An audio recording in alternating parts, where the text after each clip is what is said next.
ये मुर्गे खाने का दुनिया का पहला रिपोर्टेड केस था। पहली बच्ची उन्होंने निकाली थी, ये सामने कब्र है, तो जिसको कैंसर था वो निकाल के ये घर पे ले गए उन्होंने, वहाँ उसको काट कर उसका गोश्त पकाया खाया। तो आज हम बात करेंगे एक ऐसी घटना के बारे में जिससे कि आपका दिल दहल जाएगा। पाकिस्तान में कुछ ऐसा हो रहा था जिससे किसी की आंखों पे विश्वास ही नहीं हो रहा था, किसी के कानों को विश्वास ही नहीं हो रहा था। ये बात है पाकिस्तान की राजधानी इस्लामाबाद की। उससे कुछ 200-300 किलोमीटर दूर एक छोटा सा गांव है दरिया खार। वहाँ पे दो भाई ऐसे थे जो लाशों को खाते थे। कब्रिस्तान में जो भी लाशें रहती थी उसको वो लोग खाते थे। तो हम बात करेंगे इन्हीं की कि ये लोग कैसे, ये किस वजह से खाते थे, क्या इनकी मजबूरी थी, ये लोग एक इंसानी मांस को खाते थे।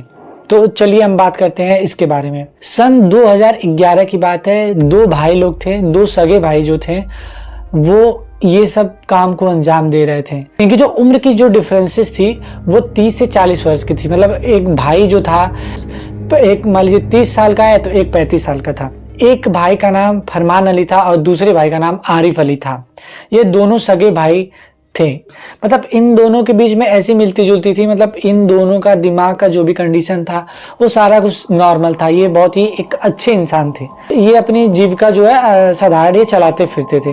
कोई इन दोनों भाई को एक ऐसा व्यक्ति मिल जाता है जिसकी वजह से इनकी लाइफ पूरी की पूरी तरह से चेंज हो जाती है। इनके बीवी बच्चे भी थे, मतलब दोनों भाई की शादी हो गई थी और इनकी वाइफ भी थी और बच्चे भी थे। जैसे ये एक आदमी मिलता है इन लोग के साथ में, तब ये क्या करते हैं, मतलब बहुत ही अनहोनी वाली चीज करते थे, हमेशा गलती करते थे। ये अपने बीवी बच्चों को मारते फिरते थे। इस वजह से जो इनकी बीवियां थी ये भी छोड़ के चले गए थे। मतलब इनके छोड़ने का मेन रीजन था ये मारते पीटते थे और कोई काम धंधा भी नहीं करते थे और अपना घूमते फिरते थे, देर रात तक आते थे। इस वजह से इनकी बीवियां छोड़ के चली जाती हैं। ऐसे ही लोग अपना ये दिन बिताते गए। लेकिन कुछ ऐसा होता है जिससे पूरा पाकिस्तान दहल जाता है। अभी जैसे मैंने आपको बताया था कि अभी कुछ टाइम पहले मैंने एक वीडियो डाला था जिसपे मैंने बताया था कि कब्रिस्तान में घुस के जो लेडीज लोग थी उसके बॉडी को निकाल के उसके कुकर्म करते थे। तो ऐसे ही कुछ यहाँ पे भी आपको सुनने को मिलेगा। तो बात आती है कि एक जहाँ जिस मोहल्ले में वो रहते थे उसी मोहल्ले के जस्ट ही बगल में एक कब्रिस्तान रहता था। कब्रिस्तान में एक 24 साल की एक लेडीज थी जिसकी मृत्यु हाल ही फिलहाल में हुई रहती है, 1-2 दिन हुई रहती है। ये क्या करते हैं, जब उसकी डेथ हुई रहती है तो उसी रात को ये लोग क्या करते हैं, उस लाश को खन के, जो सारा परवीन की जो डेड बॉडी थी उसको खन के वहां से निकाल के और पूरे जो भी ताबूत था कब्रिस्तान में सही से उसको मिट्टी को अच्छे से ढक वक दिए थे कि किसी को कुछ पता ही ना चले।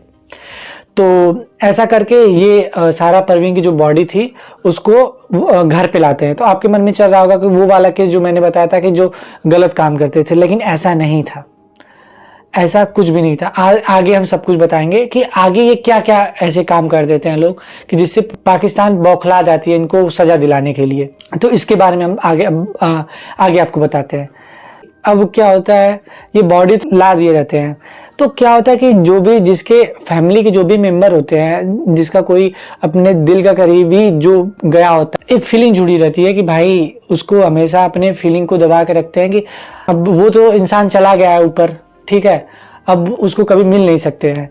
तो वो क्या करते हैं, कब्रिस्तान में जहाँ पे उसकी जो डेड बॉडी दफनाई जाती है वहाँ पे मिलने जाते हैं फैमिली वाले। तो ऐसे ही कुछ फैमिली के जो मेंबर थे सारा परवीन के बॉडी के पास आते हैं, अपना प्रे और करने के लिए आते हैं, कुछ मनाने के लिए, उसको कुछ याद करने के लिए आते हैं। ऐसे में क्या होता है, वहाँ के जो उसके फैमिली वाले लोग थे वहाँ पे ये लोग देखते हैं कि जो कब्रिस्तान में जो जहाँ पे सारा परवीन की जो लाश से गड़ी थी वहाँ पे वो लोग देखते हैं कि वहाँ की मिट्टी बिखरी पड़ी हुई थी। ऐसा लग रहा था कि इस ताबूत में छेड़छाड़ किया गया है। इनको शक होता है और देखते हैं कि कुछ ताबूत का जो वहाँ पे स्लैब रहता है पत्थर का, वो भी कुछ हटा दिख रहा था। तो फैमिली वाले क्या करते हैं, वहीं के कुछ एक कर्मचारी को बुलाते हैं और इसको ताबूत को खनवाते हैं। तो देखते हैं उसमें सारा परवीन की डेड बॉडी ही नहीं है। आप इमेजिन कर सकते हैं कितना एक परिवार के लिए शॉकिंग वाली बात रहेगी और कितना एक दर्दनाक बात रहेगा। ये लोग तुरंत क्या करते हैं, पुलिस के पास जाते हैं। पुलिस के पास कंप्लेन लिखवाते हैं। वहाँ पे लिखवाने के बाद पुलिस भी ये दहल जाता है कि ऐसा कौन कर सकता है कि डेड बॉडी की चोरी हो जा रही है। तो सबके मन में वही बात फिर से एक बार से ताज़ा हो जाती है। कब्रिस्तान में जो कुकर्म करते थे लेडीज़ के लोग साथ, तो ऐसा लोगों के मन में आने लगा। तो फिर ऐसा क्या हुआ कि छानबीन तो स्टार्ट हो गई, पुलिस छानबीन स्टार्ट कर दी, लेकिन उसको कुछ मिल भी नहीं पा रहा था। पुलिस लोगों को इतने इन्वेस्टिगेशन कर रहे थे लेकिन कुछ मिल नहीं पा रहा था। तो जो उस मोहल्ले में जो दो भाई लोग रहते थे, तो उसके बारे में ऐसे कोई एक आदमी पुलिस वालों को बताता है कि उनके घर में कुछ गलत गतिविधियां होती रहती हैं। मतलब वहाँ पे कोई कुल्हाड़ी की आवाज़, मतलब चिल्लाने की आवाज़, हर तरीके की आवाज़ आती रहती है। जो पूरे मोहल्ले में ऐसा जो कांड हुआ था ये सारा परवीन वाला, तो पूरे मोहल्ले की चेकिंग हो ही रहती है, लेकिन बताने के बाद कि ऐसा ऐसा किसी एक घर में होता है जहाँ पे ये सब काम होते हैं। पुलिस वाले ने सोचा कि चलते हैं यहाँ पे भी देख लेते हैं। पुलिस वहाँ पे सर्च जब करने गई तो वहाँ पे जो दो भाई लोग थे, उसकी फैमिली में उसकी एक बहन थी और एक माँ थी और ये दो भाई थे। ठीक है, मतलब उसकी फैमिली में इतने लोग थे, बीवियाँ लोग तो छोड़ के चली गई थी। तो बात ये आती है, जो उसकी बहन थी वो मेंटली डिस्टर्ब थी। मतलब उसकी जो बहन थी वो मेंटली स्टेबल नहीं थी, वो मतलब कुछ समझ नहीं पाती थी ज़्यादा कुछ। फरमान अली उस टाइम उसी घर में मौजूद था, लेकिन आरिफ अली नहीं था। लेकिन क्या होता है कि जब पुलिस आती है तो ये घबरा जाता है, फरमान अली घबरा जाता है पूरी तरीके से। तो घर की तलाशी, जब पुलिस बोलता है कि घर की तलाशी करवानी है तो हकलाते हुए बोलता है कि आप कर लीजिए, कोई बात नहीं है। तो अपना सारा कुछ पुलिस जब तलाश कर रही थी, सब कुछ कर रही थी, जो वहाँ के इन्वेस्टिगेशन टीम का जो हेड था, मतलब जो अफसर चेक कर रहा था, फकर भट्ट, वो जब सब कुछ चेक करने लगते वहाँ पे उनको कुछ भी नहीं मिलता है। एक छोटा विषय रहता है, तो वो देखता है एक चींटियों की मतलब झुंड जा रही है किसी एक बंद कमरे में, मतलब उसमें ताला लगा हुआ था। ठीक है, तो उस पर ध्यान नहीं जा रहा था पुलिस का, लेकिन एक जो छोटा कर्मचारी था उसका ध्यान गया उस कमरे पे और उस चींटियों के झुंड पे। ऐसा आप देखे होंगे कि आप अपने घर में देखे होंगे, ये ऐसे कोई चींटियाँ झुंड बना के एक रास्ते में एक लाइन में चलती रहती हैं।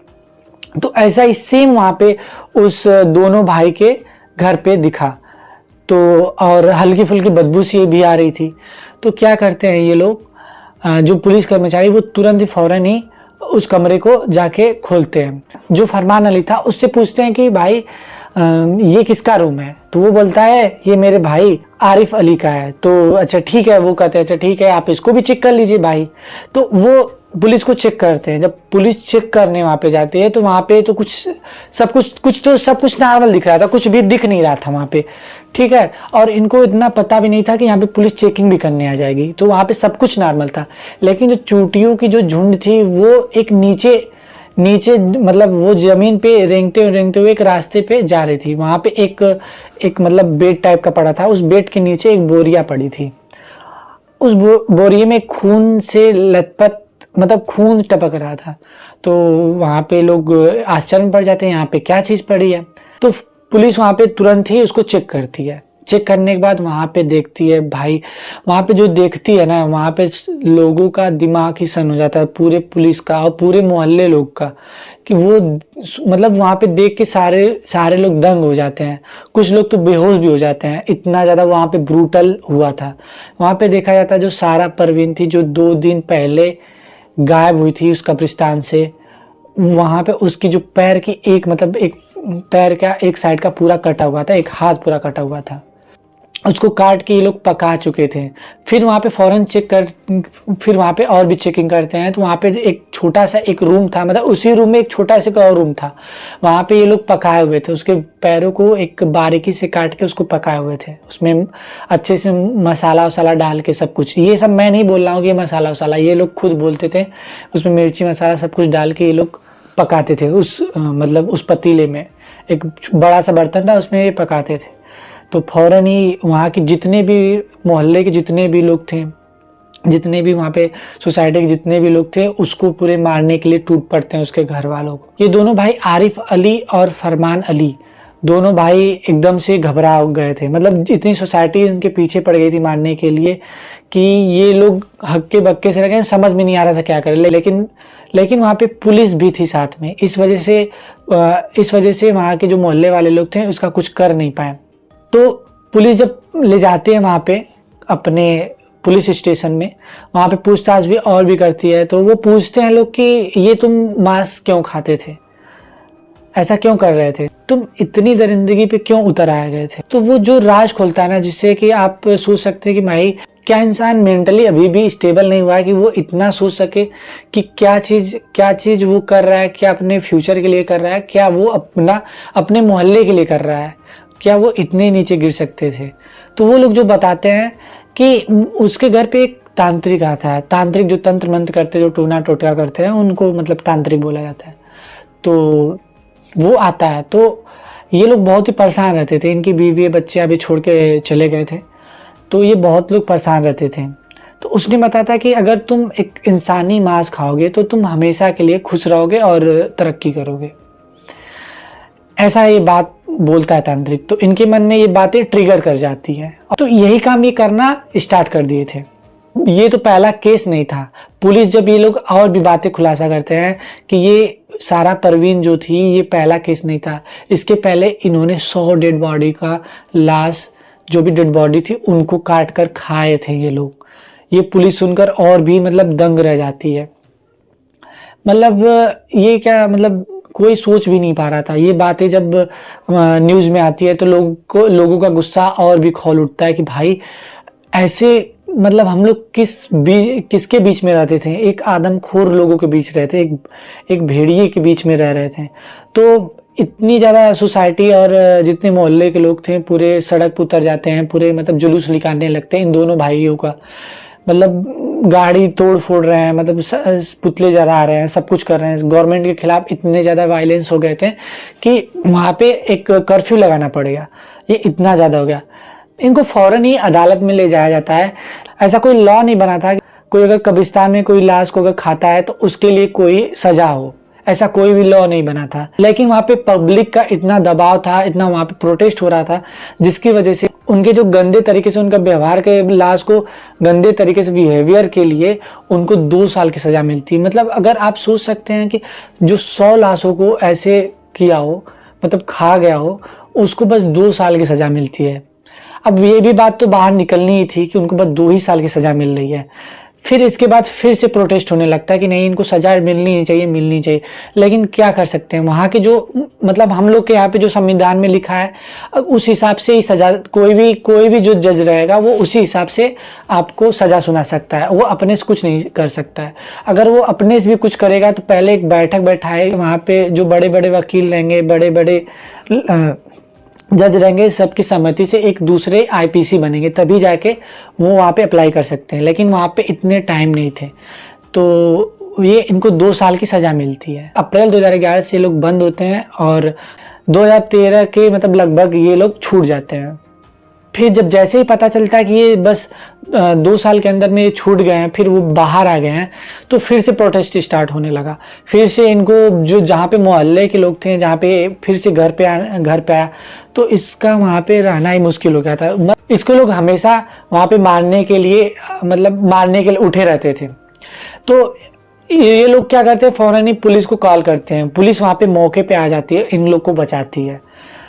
और ये लोग सुझाव मांगते हैं कि हम लोग क्या किया जाए। अब तो हम लोग जेल से बाहर भी आ गए हैं, अपनी सज़ा भी काट चुके हैं, ठीक है, लेकिन भाई सज़ा तो कम ही मिली थी इन लोग को। इसी वजह से जो वहाँ के जो पब्लिक थे, वहाँ के जो भी मोहल्ले के लोग थे, वो बहुत ही नाराज़ थे, इसलिए उनको मारने के लिए उठ जाते थे, उनकी जान लेना चाहते थे। पुलिस वहाँ पे सुझाव देती है, तुम अपना यहाँ पे जो भी अपना एड्रेस है, नाम पहचान, सब कुछ मतलब एक हिडन रखो, मतलब किसी को कुछ भी मत बताओ। पाकिस्तान में कहीं दूर जगह पे जाके बस जाओ, मतलब वहाँ पे अपना नाम वाम सब कुछ किसी को मत बताना। वहाँ की जो गवर्नमेंट भी थी वो भी इन लोग के नाम को पूरी तरीके से छुपा देती है, मतलब कोई भी कुछ भी इसका नाम नहीं जान पाए। और इनको ये लोग अपना वो मोहल्ला छोड़ के दूर एक कहीं जगह पे चले जाते हैं। वहाँ पे सब तो आराम से चल रहा था, सब कुछ आराम से, ये लोग दोनों भाई आराम से खा पी रहे थे, अच्छे से सब कुछ चल रहा था। ऐसे धीरे धीरे 1 साल बीत गया। ये धीरे धीरे सब कुछ बीतता चला गया। इसके बारे में, इन दोनों आदमखोर भाई के बारे में कुछ भी पता नहीं चल रहा था। लेकिन क्या होता है कि ये बहुत ही शातिर थे, ये जहाँ भी गए रहने के लिए वहाँ भी एक कब्रिस्तान के बगल में ही रूम लेके रह रहे थे। ऐसा ही एक दिन ऐसा ही हुआ कि ये लोग अपना घर में थे, वहाँ पे एक बदबू सी आ रही थी उन लोग के घर में। जो पड़ोसी आसपास के जो पड़ोसी लोग थे उनको पता चला, मतलब एक स्मेल सी, एक बुरी स्मेल आती है बदबू की तरह। तो वो लोग क्या करते हैं कि पुलिस को कॉल करते हैं। पुलिस वहाँ पे फिर से मौके पे आ जाती है। तो पुलिस जब उन लोग को देखती है तो उन लोग को पहचान जाती है, आरिफ अली और फरमान अली को वो तुरंत ही पहचान जाते हैं। ऐसा इस वजह था कि जब भी ऐसे जो बड़े क्राइम हुए रहते हैं तो पूरे देश में जो भी वहाँ की न्यूज़ वाले लोग रहते हैं, जो भी वहाँ की पुलिस रहते हैं, तो उनको सारे प्रोफाइल पे ये पता चल जाता है कि ये एक क्राइम था, मतलब ये क्रिमिनल है, ये बड़ा क्रिमिनल है, तो सारे लोग को पता रहता है। तो वहाँ पे तो वो पता चल जाता है। लेकिन पुलिस को इतना विश्वास था कि ये लोग अब तो छोड़ देंगे। लेकिन भाई किसी को अगर गंदी लत लग गई हो तो वो कैसे छूट सकती है। तो आरिफ अली को ये पुलिस वाले इग्नोर करते हैं, अरे कुछ नहीं है, कोई बात नहीं है, ये लोग तो अच्छे हैं, अब तो कोई बात नहीं। वो पुलिस वाले भी सोच रहे थे कि इनका एड्रेस कुछ भी ना पता चले इन लोगों को, जो भी यहाँ के पब्लिक लोग हैं, ठीक है। लेकिन ऐसे तो चलने वाला नहीं था। बदबू बहुत ज़्यादा आ रही थी। वहाँ पे जो भी पड़ोसी लोग थे वो दंग हो गए थे, मतलब परेशान हो गए थे इन सब चीज़ों को, इस स्मेल से। तो वो लोग ऑब्जेक्शन करने लगते हैं कि मतलब इसी रूम से आ रहा है, जो वहाँ के पास का रूम था वैसे ही रूम फिर से मतलब उसमें ताला लगा हुआ था। जैसे वो सेम जो सारा परवीन वाले केस में हुआ था, वहाँ पे भी ताला लगा था। तो इस बार क्या था, दोनों भाई वहाँ पे साथ में थे, फरमान अली और आरिफ अली। तो ऐसा ही होता है कि पुलिस वहाँ पे चेक करती है। पुलिस वहाँ पे देखती है 12 साल का लड़का जिसका सर धड़ से अलग हुआ है, पैरों को मतलब दोनों पैरों को अलग अलग काट के उसके छोटे छोटे पीस बना के एक अलग से एक पतीले में रखा गया हो, और उसके सर को काट के उसके बर्तन में उसको अच्छे से मतलब हर चीज़ मसाला वसाला डाल के उसको पकाया गया था, वो इसमें करा गया था। भाई वहाँ पे पुलिस ये सब देख के ना भाई इतना वो हदस जाते हैं कि ऐसा ये फिर से कर सकते हैं क्या। फिर वहाँ पे पुलिस इतना सख्ती से पेश आती है, वहाँ पे जितने भी मोहल्ले के लोग थे इन लोग को पकड़ लेती है, मारने भी लगती है। लेकिन वहाँ पे पुलिस की वजह से वहाँ पे ये लोग फिर से बच जाते हैं। तो अब फिर से वही बात आ जाती है, फिर से ये लोग प्रोटेस्ट करने लगते हैं कि जिसका वो डर था पब्लिक लोगों को कि वो फिर से वही गलती ये कर दिए थे कि इन लोग को जो 2 साल की जेल मिली थी वो कम थी, ये पब्लिक हमेशा से डिमांड कर रही थी। लेकिन क्या था कि अब इनका मतलब ये कब तक ये भागते फिरेंगे, कब तक ये ऐसा करते फिरेंगे, कभी ना कभी तो पकड़ाने वाले थे ही, तो फिर से ये पकड़ा जाते हैं। तो अब की बार क्या होता है, अब की बार वहाँ का जो मेन अदालत था, वहाँ के जो जस्टिस जो भी वहाँ के नियम थे, वहाँ पे इन लोग को नहीं किया गया, वहाँ पे इन लोग को नहीं भेजा गया सजा देने के लिए। वहाँ के जो टेररिस्ट लोग थे, वहाँ के जो कोर्ट थे, वहाँ के जो जज थे, वहाँ पे इन लोग को भेजा गया कि वहाँ पे इनको कोई भी लॉ लगा के इनको सजा मिले, कोई कुछ ना कुछ सजा मिले। तो ऐसा होता है कि इनको वहाँ पे 12 साल की सजा मिलती है। उनको तब भी ये सजा बहुत ही कम लग रही थी। उनको कम से कम, उनका ये डिमांड था कि उनको कम से कम फांसी की सजा मिले ही मिले, और ये बात सच थी, उनको फांसी की सजा मिलनी ही चाहिए थी। लेकिन ऐसा कुछ नहीं होता है, उनको 12 साल की सजा मिलती है। मतलब कि देखा जाए कि 2013 के बाद वो छूटने के बाद 2013 के छूटने के बाद 1 साल इधर उधर घूमते फिरते हैं, और फिर ये अपना इनका सारा कुछ फिर से उजागर हो जाता है कि ये सब ऐसा कर रहे हैं। मतलब 2027-28 तक ये लोग फिर से छूट जाते हैं। तो शायद ये लोग फिर से ऐसा काम करें, ऐसा कुछ भी कहा नहीं जा सकता है। वहाँ पे उनकी वाइफ लोगों को भी, जब इनको सज़ा सुनाई जाती है, उनको वाइफ लोगों को भी बुलाया जाता है कि आखिरकार आपके छोड़ने की वजह क्या थी, आपको क्या पहले से पता था कि ये लोग मांस खाते हैं, इस वजह से छोड़े थे आप लोगों ने। उन लोगों ने साफ मना करा था कि जब हम लोग थे इन लोग के साथ तो ऐसा ये लोग कुछ भी नहीं कर रहे थे। तो कोर्ट भी उन लोग को ज़्यादा सवाल जवाब नहीं करती है, मतलब उनको छोड़ देती है। और सबसे हैरानी वाली बात ये थी कि ब्रूटल किस्म का एक केस था जिसे कि सारे लोग दंग रह जाते हैं। वहाँ के जो इन्वेस्टिगेशन जो अफसर थे फकर भट्ट, वो अपने इंटरव्यू में बोलते हैं, जो सारा परवीन के केस में इन लोग को पकड़े थे, 2 साल की जो सजा हुई थी, वो बोलते हैं कि मुझे आज भी ये सब चीज़ें याद आ जाती हैं कि उनका, जब भी मैं ऐसे कहीं कहीं पे जाता हूँ, मतलब इतने मेरा प्रमोशन हुआ, इतना केस हुआ, इतने साल में इस जॉब को कर रहा हूँ, लेकिन मेरे दिमाग से ये चीज़ें हटती भी नहीं है अभी तक। वो दिमाग में उसका सर आ जाता है, उसका पैर कटा हुआ आ जाता है, और ये लोग जो पतील में पका रहे थे वो मेरे दिमाग में हमेशा से घूम रहा था। मतलब कोई वो बोलते मैं हदस चुका था। मैं अभी भी कभी ये सोच लेता हूँ तो हदस जाता हूँ। मतलब जो वहाँ पे मैं यहाँ पे बोल रहा हूँ ना, तो मुझे भी ऐसा फील हो रहा है कि भाई ये लोग कैसे कर रहे हैं। मैं खुद ही अंदर से कुछ अजीब अजीब सा फील हो रहा है, मुझे ऐसा लग रहा है मुझे कि जो वहाँ पे लोग, जो करने वाला था, जो काट के खा रहा था, वो भाई कैसा इंसान होगा, वो किस तरीके का राक्षस होगा। जो अफसर इन्वेस्टिगेशन किया है उसका दिल कैसा रहा होगा कि वो कैसे उस सब चीज़ों को देख भी पाया होगा। ऐसे क्राइम स्टोरी को सुनने के लिए मेरे चैनल को सब्सक्राइब कर लीजिए। तो मिलते हैं अगले वीडियो में।